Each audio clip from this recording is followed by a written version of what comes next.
अब final examination का आप लोग देख सकते हैं, ये वीडियो सॉल्यूशन है जिसमें कि question number 1, how many 2 digits number are there which are multiple of 3। तो यहाँ पे 99 को द लास्ट टर्म माना गया जो कि Tn है, और पहला टर्म 12, पहला 2 डिजिट नंबर 12 है, और इस तरीके से ये मूव कर रहा है। Tn का फॉर्मूला सब्सटीट्यूट किया गया, पहले D निकालेंगे हम लोग, और D निकालने के बाद a plus n minus 1 into D.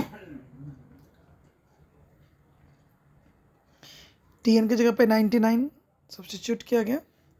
अब आप देख सकते हैं कि यहाँ पे फर्स्ट टर्म 12 था जो 2 डिजिट नंबर, पहला सबसे पहला 2 डिजिट नंबर सब्ट्रैक्ट किया गया, और फिर फाइनली 3 से डिवाइड करके n माइनस 1 का वैल्यू आया, यानी कि n minus 1 is equal to 87/3, मतलब n इज इक्वल टू, इसको हम लोग सिंप्लीफाई कर लेते हैं तो 29 plus 1 that is 30। So n का वैल्यू हमारा 30 आ गया।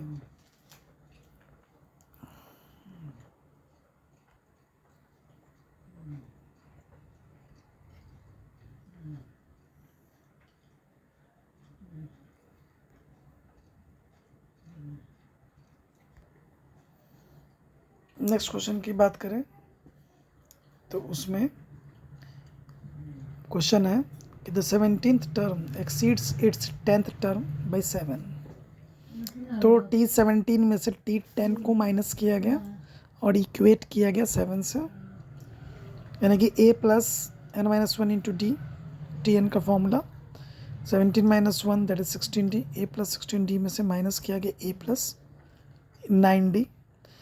ब्रैकेट जैसे तोड़ेंगे तो minus A minus 9d is equal to 7, A हमारा कैंसिल हो गया, तो फाइनली 16d में से 9d माइनस हुआ 7, that is 7d is equal to 7, d equals to 1।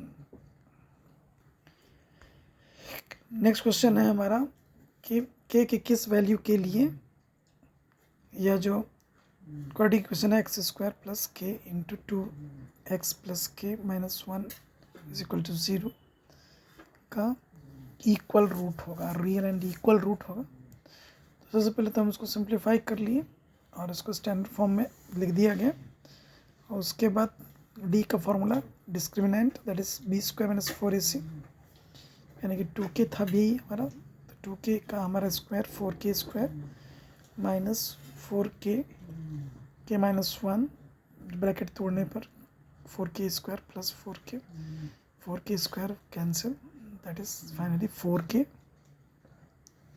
तो आंसर इसका 4k is equal to 0 for real and equal root.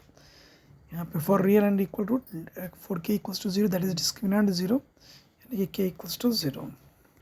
अब नेक्स्ट क्वेश्चन में सर्कल है हमारा, उसको टच करने वाला एक क्वाड्रिलेटरल है, और हमारा जो टारगेट है प्रूव करने के लिए वो A B plus D C is equal to A D plus B C, यानी कि इस क्वाड्रिलेटरल जो सर्कल को टच कर रहा है, इस क्वाड्रिलेटरल चारों साइड, उसके अपोजिट साइड्स का जो सम होगा वो दूसरे अपोजिट साइड के सम के पेयर, दूसरे पेयर के अपोजिट साइड्स के सम के बराबर में होगा। ये प्रूव करना है। तो यहाँ पे हम लोग यूज़ करेंगे कि 2 tangents drawn from an exterior point to the circle are equal in length, और यहाँ पे इस फार्मूला का यूज़ करके, इस थ्योरम का यूज़ करके हमने चारों पॉइंट से ए बी सी डी, चारों पॉइंट से जो टेंजेंट्स नज़र आ रहे हैं साइड्स का कॉर्नर, तो 2 टेंजेंट है ना, वो दोनों के दोनों आपस में इक्वल होगा। तो यहाँ पे अब देख सकते हैं from point A P is equal to AS, from point B P equals to BQ, from point C Q equals to CR, and from point D is equal to DR is equal to DS। अब हम इसके बाद LHS से हम यात्रा शुरू करेंगे, that is हमारा AB plus CD।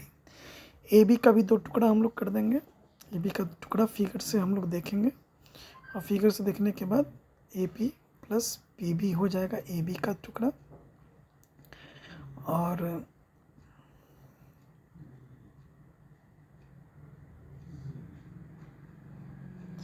C D का 2 टुकड़ा, ये भी हम लोग आराम से कर देंगे, C R plus R D. अब यहाँ पे चारों को हम लोग जो अभी इक्वेशंस एबव इक्वेशंस है उस इक्वेशन से हम लोग तोड़ देंगे। ए पी की जगह पर जो उसका अप्रोप्रिएट लेंथ है, हाँ इक्वेशन 1 का ए पी ए एस के बराबर है, बी पी बी क्यू के बराबर है, सी क्यू सी आर के बराबर, इसका यूज़ कर लेंगे और सबको चेंज कर देना है हम लोगों को। तो A S plus B Q plus C Q plus D S आ चुका है चेंज करने के बाद। और अब ए एस को डी एस से कंबाइन करके हम लोग ए डी लिखेंगे और दोनों बीच वाला टर्म बी क्यू और सी क्यू को जोड़ करके हम लोग बी सी लिखेंगे। तो इस प्रकार, वेरी गुड। अगला क्वेश्चन है, आपको मीडियन मीन दिया हुआ है और आपको पी का वैल्यू निकालना है डेटा में। 0 से 20 का फ्रीक्वेंसी 7, 20 to 40 का फ्रीक्वेंसी पी, 40 to 60 का फ्रीक्वेंसी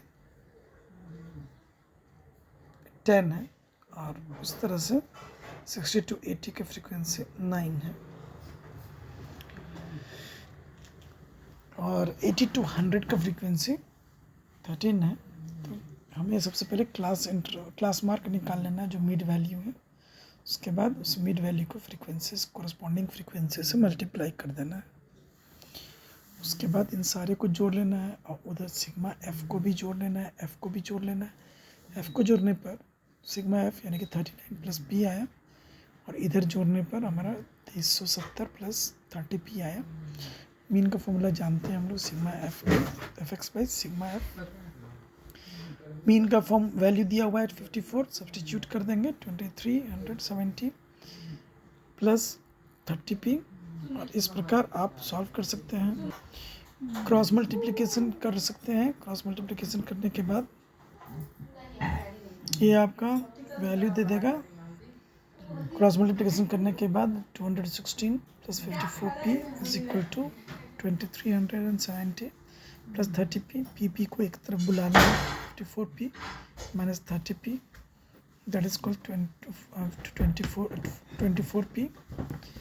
और इस तरफ हमारा आ गया। सब्ट्रैक्ट करने के बाद जब इन दोनों को माइनस करेंगे तो हमारा 264 दैट इज 264 बाई 24। जब हम इसको काट देंगे तो ये हमारा 11, फाइनली पी का वैल्यू 11 आ गया। अब अगला क्वेश्चन देख सकते हैं कि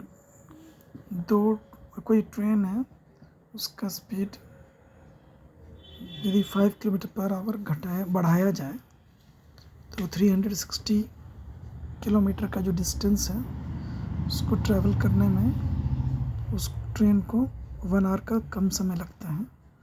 तो स्पीड हम लोग मान लेंगे, स्टार्ट करेंगे स्पीड को x किलोमीटर पर आवर और डिस्टेंस दिया ही हुआ था 360। तो हम लोग टाइम निकाल लेंगे, t1 हो जाएगा 360 by x that is distance by speed equals to time. और जब नया स्पीड आया तो स्पीड उसका बढ़ाया गया 5 किलोमीटर पर आवर। तो न्यू स्पीड जब मालूम हो गया x plus 5 kilometre per hour तो नया टाइम हो गया 360 बाई x प्लस 5। दोनों टाइम का डिफरेंस है 1 का। अब इन दोनों को सिंप्लीफाई करना, that is 360 by x minus 360 by x plus 5 is equal to 1। LCM ले लेंगे और एलसीएम लेकर के सिंप्लीफाई किया जाएगा। तो अब आप देख सकते हैं it gives very simple solution. 360x cut जाएगा और 360 इंटू 5 मल्टीप्लाई करने पर 1800 और यहाँ पे x square plus 5x is equal to 1। फिर अब आप देख सकते हैं 1800 is equal to x square plus 5x। अब हम लोग standard form of quadratic equation के फॉर्मेट में लिख दिए। यहाँ पे अब आप देख सकते हैं ये फैक्टराइज हो चुका है और स्प्लिटिंग द मिडिल टर्म से इसको फैक्टराइज किया जा रहा है, that is 45x minus 40x। तो फाइनली